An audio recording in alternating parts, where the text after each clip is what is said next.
Alrighty guys, welcome to another video for today. This is going to be the last one I post today because what I'm going to do is go over kind of exactly how I'm going to grade your papers.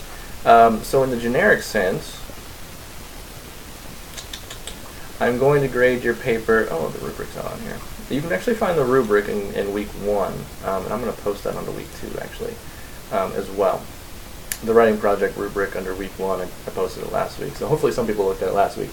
But I will post it under week 2 just to make sure everybody sees it. But generically speaking, these are the things I'm going to grade you on for your essays. The rough draft, you're going to get 100% no matter what you turn in, as long as you meet the 3 to 4 page requirement, and as long as it's a story that has a moral about a social issue of some kind and how it's affected your life. Those are really the only two parts that I'm going to be looking for 100%. Other than that, I'm going to use these things to grade your essay, but I'm not actually going to grade it. I'm just going to give you suggestions on what to change based on focus, content, organization, expression, and mechanics. Now mechanics, that one's pretty easy. I'll start there because it's the easiest one. It's just grammar, spelling, conventions. The big thing here is to look at the 10 versus the 0, and you can kind of figure out where you fall after that. A 10, few or no errors in grammar, mechanics, punctuation, and spelling. Uses well-structured and varied sentences. Those types of things are going to be the perfect paper where there's like maybe 5 or 6 grammatical errors and that's about it. Very few spelling errors, things like that. Because that really requires someone to do a lot of revising and a lot of editing. Well, mainly just a lot of editing. But that's stark contrast to so severe in grammar, mechanics, punctuation, and spelling that they significantly interfere with the communication of the message. Major errors in sentence structure and usage. So that's like if you're not using complete sentences and your sentences just don't make sense. Now you can actually, what's significant about this is that that part about interfering with communication. Interfering with communication could be misspelling of words, maybe using the word affect, A-F-F-E-C-T, rather than effect. That would be minor, so that I wouldn't say that's significantly interfering with the communication of the message. But if it's hard for me to understand the sentence because of the grammar and spelling, then it is interfering with the communication of the message. Now, not to say that that would get you a 0, probably get you more in the 6 or the 8 range, because here you can see in an 8, spelling that does not interfere with the message, and then 6 does not significantly interfere with the communication. So 6 would be, it does interfere with it, but not so much to the point to where I can't read it. Once you get below the 60, that's where I'm starting to not be able to read it because the sentences are, the spelling and grammar and mechanics are screwed up and I can't read your sentences. And so that would be the 6 to the 4 range. 8 is going to be if there's just minor spelling errors and I can still understand it. Like if you used affect instead of effect, that would be an instance where there's errors, but it doesn't really significantly interfere. I know what you're trying to say. So it's not a big deal. That would probably be an 8. Expression. Now this one we haven't gone over too much, so I'm going to be very light on this because we'll talk about it in the future. But for a 10, demonstrates precise language and word choice. So if you were writing and you used the word precise, like if you were talking about accuracy of words and you used the word precise instead of concise, that would get you a 10 because that's using, precise is like precise accuracy, where you're writing precisely. You're using accurate words to demonstrate what you're talking about. Now, concise means something different. It means to shorten in order to, in writing anyways, it means to shorten, to write concisely, to write shortly, in order to convey a message more clearly, basically getting to the point. So that would be an instance of using precise language. But if you go in there and you say, I'm trying to use concise language in order to accurately describe, you're using the word incorrectly, so that's going to ding you off of expression. So really we're looking at word choice here. There's also tone, and I haven't talked too much about tone this week, but we will talk about it in the future. And really what tone is do you sound angry in your paper? Do you sound sarcastic, or do you sound upbeat? And really that also goes with a purpose. If you're trying to be sarcastic and your paper comes off as sarcastic, well done. But if you're talking about trying to get people to go to church and and that's your paper, and you're being sarcastic through the whole thing, well, that's not really going to get people to go to church. So it's damaging, your tone is damaging your rhetoric. And you do know what rhetoric is, so at least you should by this point. And so at that point, then you start to lose a few points based on tone. But more or less, that's expression. It's kind of like the style of how you write. Organization, this is going to be huge, especially since I posted the video that shows you literally how to organize your paper. That's the kind of stuff that I'm really going to be focusing on this week, is the organization. Each unit, I'm going to be focusing on different sections, because that way I can kind of give you emphases on one particular thing, rather than emphasis on all 5. Not to say that I'm not going to grade for focus, content, expression, but this week it's primarily going to be focused on organization and mechanics, because that's really what I want you to grasp from this unit. And then the next unit will be focus and mechanics, and the week after that will be content and mechanics, and then the week after that expression and mechanics. And really, after that, it'll probably be all 5 of them, because at that point we'll be into the final draft, the final writing unit. Nonetheless, organization is exactly what I talked about in the video. So if you want more information on that, watch that video. But 10 would be demonstrates a cohesive and unified structure with an engaging introduction and a strong conclusion. Effective use of paragraphing and transitional devices throughout. So you use paragraphs that go in kind of a linear fashion. You don't start talking about police brutality in the news and then go on to how police brutality in the news has affected your life, and then go on to a story about your friend being used by police, and then go back to how that's affected your life. And that's kind of jumping all over the place. So in more of a linear fashion, if you wanted to talk about those subjects, you talk about police brutality in the news, police brutality with your friend, police brutality as you perceived it, and then talk about how it's affected your life from there. That's more of a linear fashion, a little bit less jumping around.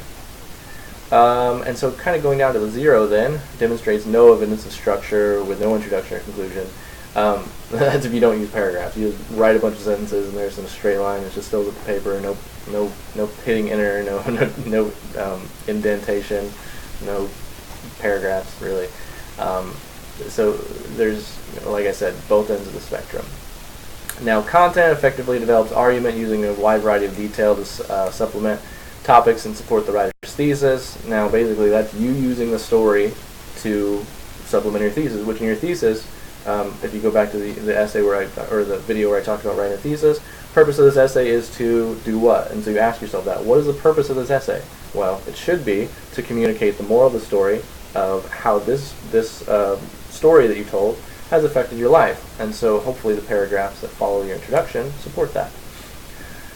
The focus establishes and maintains an insightful thesis statement. Now, the difference between content and focus, you can have content that supports your thesis, but if it's not focused on one particular idea, then it's not going to be as focused as I would like. To give you an example, let's say we're talking about that police brutality essay again. If someone has a thesis, the purpose of this essay is to outline how my experience with police brutality has damaged my respect for police, and that's kind of showing how it's affected their life. The rest of the essay needs to be focused on how this event affected your view on police. Because if you start talking now about how this event has made you want to become a cop, well, that's not the same thing as what your thesis said. Or maybe you said how this experience has made you become a criminal. Well, that's not what your thesis said. So make sure you're supporting what your thesis said.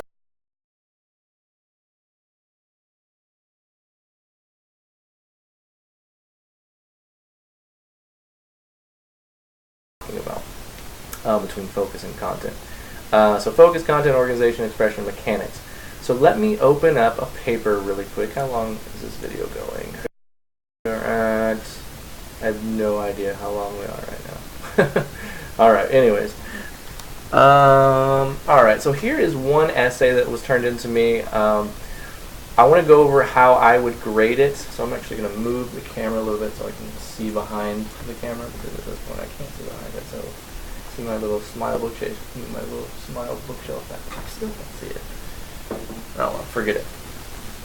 Let me just move it back. Let's look around you. Okay, so that's because I don't have it open. Haha. So here is this. Let's see how can I download this. If you want to download, you can scroll all the way down to the bottom and you can hit the download button. I already have it in my flash drive. I just don't feel like searching through my flash drive for it when I have it right here. So I will save this. There it is. And now you can open it kind of on the side. And so that kind of gives you a little bit better view of what we're dealing. So we go back to this essay, and as the instructor, this is the first thing I'm going to do. I'm going to look for MLA formatting. Obviously this doesn't look like MLA formatting, so what I'm going to do is in bold, underline, and italics, I'm going to add what you don't already have. So if you see something underlined, bold, and italics, that means I've added it. And so student name, that's what's missing here. And if you want, you can actually pause the video and kind of look through this to see if, to kind of test yourself if you want to see if you've gotten this down.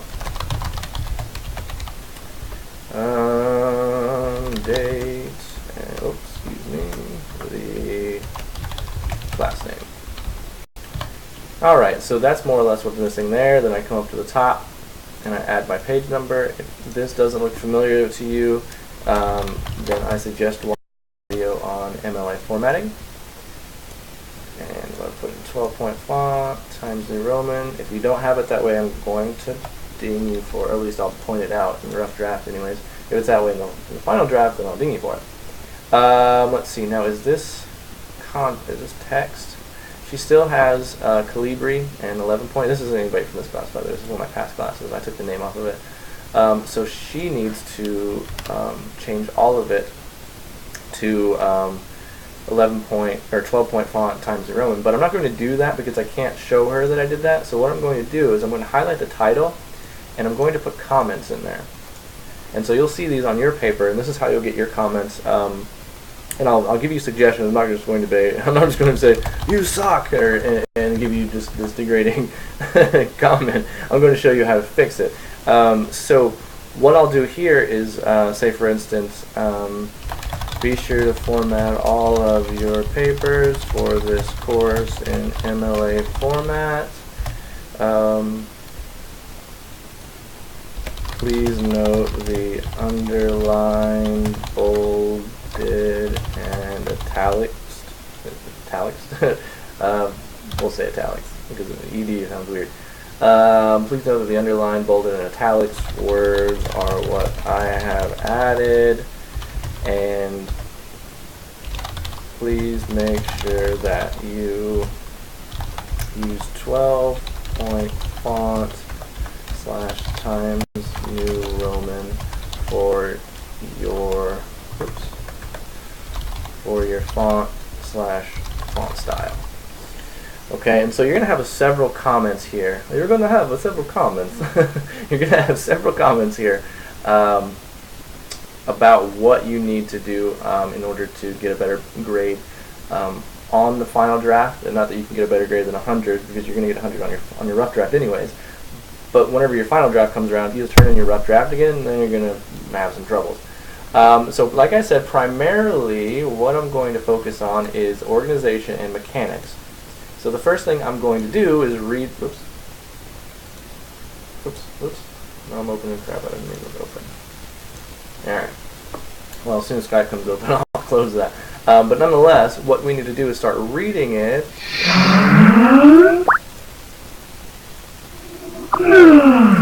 Alright, so let's begin reading it. As popular as tattoos have become, some work environments still will not hire people if they have tattoos. So that's kind of the idea of what we're talking about here. It's a pretty good hook. It gets you interested, especially if you have tattoos, like I do. And so for me, that's a pretty interesting essay. So as popular as tattoos have become, some work environments still will not hire people if they have visible tattoos. Great. So I know that this is supposed to be the hook. Now, one of the things that we also need to do here is look at the thesis. So people get things they value and see their tattoos as a formal self-expression and art. Therefore, tattoos should be accepted in all workplaces. So think about that from the point of view of the thesis. Give me 1 second here. Okay, sorry. Let's see, where were we? People get things they value. Oh, yeah. So people get things they value and see their tattoos as a form of self-expression and art. Therefore, tattoos should be accepted in all places of work. So she has clearly there, and I'll put this in the comment area, you're looking for, one, the subject. What is the subject of this paper? It's tattoos in the workplace. What is her opinion? Her opinion is that they should be accepted. The action, there's not really going to be an action because, I'm sorry, the stop was my wife something to drink. The action is going to be embedded because by reading that you know that she wants you to agree with it. So no need to really outline the action. Now what is the reason? Now in this essay, her reason is a little bit vague. I mean, not vague. It's her reason is clearly people get the things they value and see their tattoos as a form of. Oh, people get the things tattooed on themselves that they value and see their tattoos as a form of self-expression and art. So we can just summarize that to say self-expression and art. Now, one thing that that's fine. This is an okay thesis. What I would have liked to have seen was a reference to her experience. I don't really know that this is going to be her particular experience. She's really writing from a disconnected third point of view because she said something. Many places have even changed their dress code because they believe tattoos do not give professional appearance. And that's fine. That's a good introduction. For instance, employers have required that employees do not add on to what they have to cover them up. So you have a very disconnected feel here. That's that tone. She feels more of like a report, and I want this to feel more of like a story. And so reference to the story, how this is my experiences, how I've done it, things like that. And typically, it's not okay to use the word I, and that's why she's doing this. She's writing from the third person, but in this instance, since it is our first writing project, you can use I, and you can use references to yourself, and you can make a more personal tone. That's fine in this essay. Sometimes most instructors say not, but since this is our first writing subject and our first writing unit, it's fine to stay away from that third person and kind of really get into the depth of this was my experience.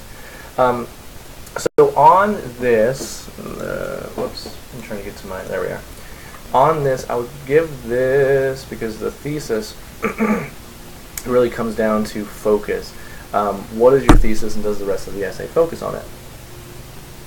So the first part of that establishes and maintains a clear thesis statement to persuade the reader. What's she trying to persuade them of?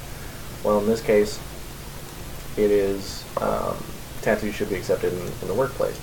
So it's pretty clear what she wants them to do. I'd say she establishes and maintains a clear thesis. Let's check the other ones. Establishes a thesis statement and adequately attempts to persuade the reader. Establishes and maintains an insightful thesis. It is a clear thesis, but I would like to see some reference to her experience so that I know that's what the rest of the essay is going to talk about. So I would probably put a circle right here in the middle and call that a 7. And if you have more questions about the thesis, go back to the video that I just had about thesis writing. It's just under the one called organization. Now, a couple of the other things in here, I'm going to go through, and then I'm going to read it a second time to look for grammar mistakes. Have become, some work environments still will not hire people if they have visible tattoos. Many places have even changed their dress code because they believe tattoos do not give a professional appearance. For instance, employees have required that employers, so what she meant there was employers, so again I'll bold, underline, italics. You really got to look for these smaller letters that I correct because you might miss some of them. Employers have required that employees do not add on to what they have. And so for that I would say, to make it a little bit more clear of what she's saying, I'm going to come up here and take this out. I'm going to strike through. That means I suggest you remove it. Do not add on more tattoos to what they currently have on their body, comma, and then I'm going to bold, underline, italics, or they require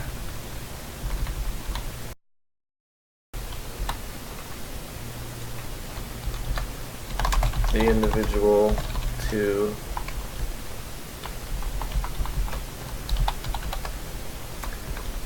cover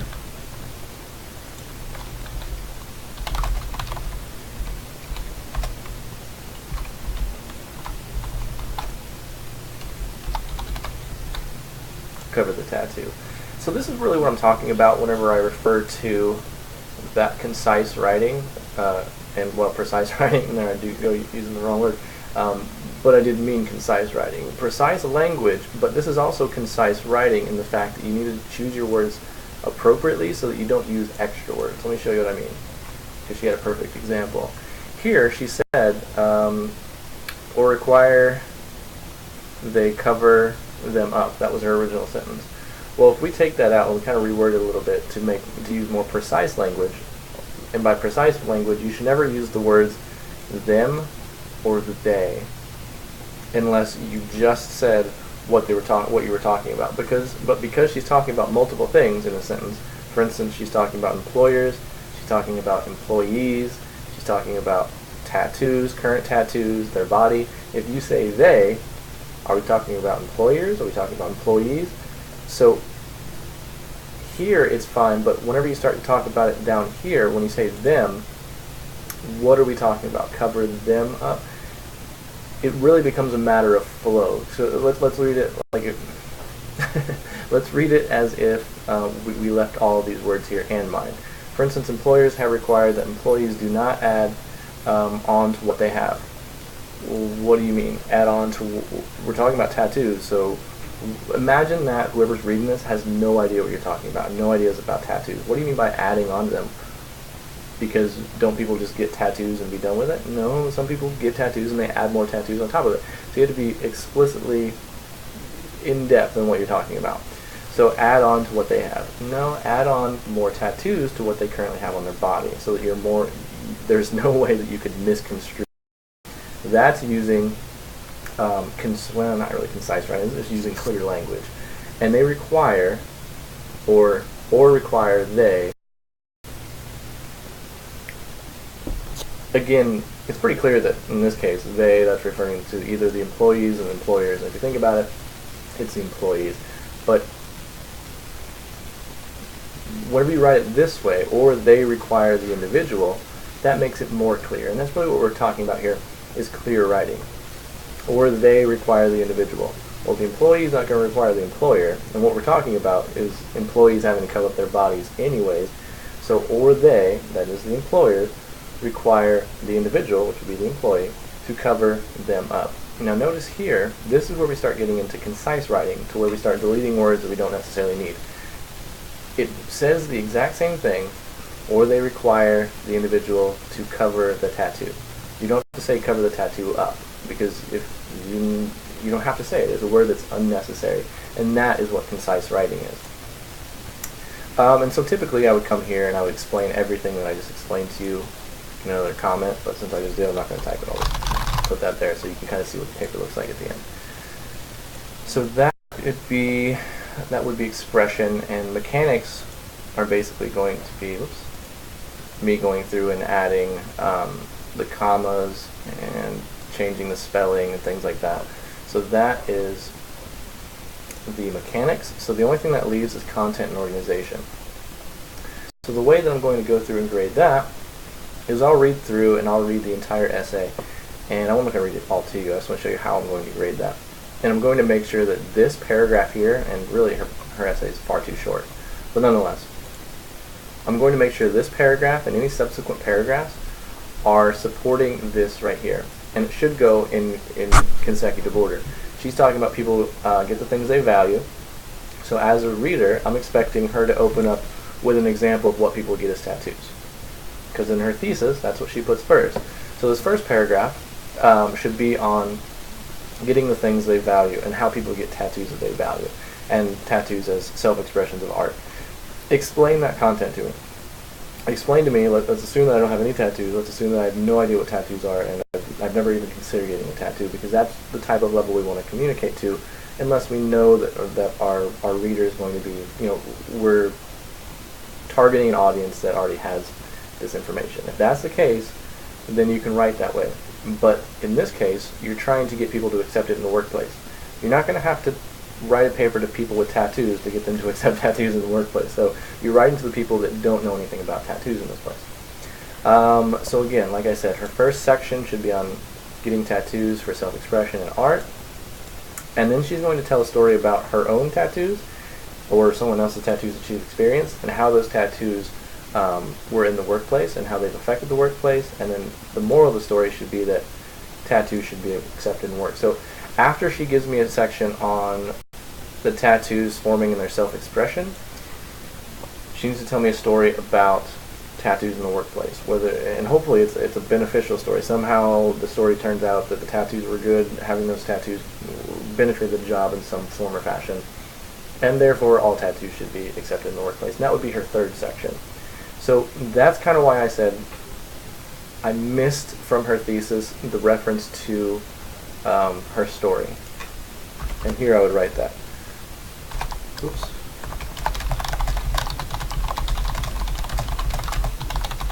Be sure to reference your story in the thesis, because essentially this thesis is going to create a roadmap for the rest of your essay. And so if we break it down, first,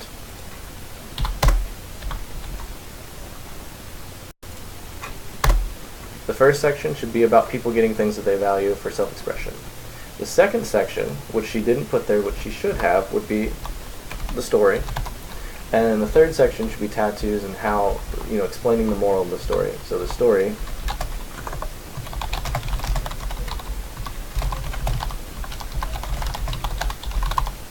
and maybe her story doesn't have to be about benefiting in the workplace. Maybe it could just be how it doesn't damage the workplace, or how people don't notice, or something like that. But it should be a story about how tattoos are not bad for workplaces. And then finally, she should close, and these should really end up being her three sections. First section on self-expression and tattoos, second section on the story that she's experienced, and third, what is the moral of the story.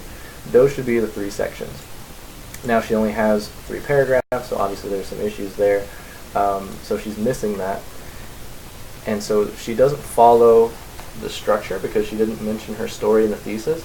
So like I said, I give her a 7 for her thesis. Then the content, it's weak. It only has 3 paragraphs. It doesn't have enough detail to kind of tell me about the story, and it doesn't really follow. The thesis doesn't really, the content doesn't really support the thesis because she's missing content from her thesis, and she doesn't have the 3 sections that I just outlined. So I'd probably give her developed arguments using sufficient details. It wasn't really sufficient. There wasn't really a sufficient amount of detail. But she does use details, so I think that pretty much gives her a 6 there. So she's a 7, a 6. Organization, she's really lacking a lot of content, which I dinged her for that, so I'm not going to ding her twice. But her organization, she's missing sections of her organization, so it leaves, like she doesn't have the section about art and tattoos, and I'll kind of go back to show you. This section here is about her story, which is fine. That's great. And then kind of here it's the review of how the story affected her life. If we look at that, from the organization perspective, there we go. If we look at that from the organization perspective, she's missing some structure. She's missing some pieces to her structure. So she has a pretty good intro, conclusion. She uses transitioning in paragraphs, but it's not unified because she's missing sections. So generally unified, not really. There's evidence of structure with an uncertain introduction and conclusion, and she's not quite there. I'd probably give her a 5 here. And expression, she has decent word choice. I found myself having to do a lot of changes in that first paragraph regarding wording, namely in the most important parts of the thesis and the background. So for expression, let's see, demonstrate appropriate language and word choice with awareness. Yeah, like appropriate language with some evidence of tone. There wasn't really too much tone. It was really kind of a taken back third person point of view, so there really wasn't a whole lot of tone. Clear sense of audience. Because I had to adjust things to address her audience for her, she doesn't really have a clear sense of audience. So demonstrate appropriate language and word choice with an awareness of audience and control of tone.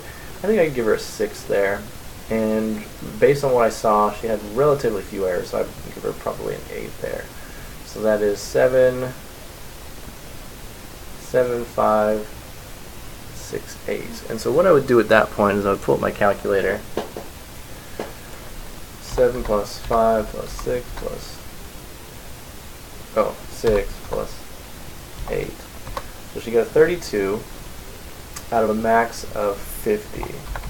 So her grade would then be a 64. And that's how I would go across and grade these things. I would plug all those things in here. I put her name, writing project 1, what she scored in focus, content, organization, and the total points, which would have been that, what did I say, 34? Can't find my calculator. And then I go and open up Skype again. So I put total points, I would put 32 out of 50, 64%. And more or less that's how I'm going to grade it. See if my Skype quits opening, or should I quit opening my Skype? So that's been a really long video, but I wanted to make sure that you guys understood how I'm going to grade it and how to go about understanding what grade you're going to get. So, excuse me, that video was probably really long and really confusing, so if you have any trouble, make sure you ask me questions. Other than that, good luck this week and keep up the good work.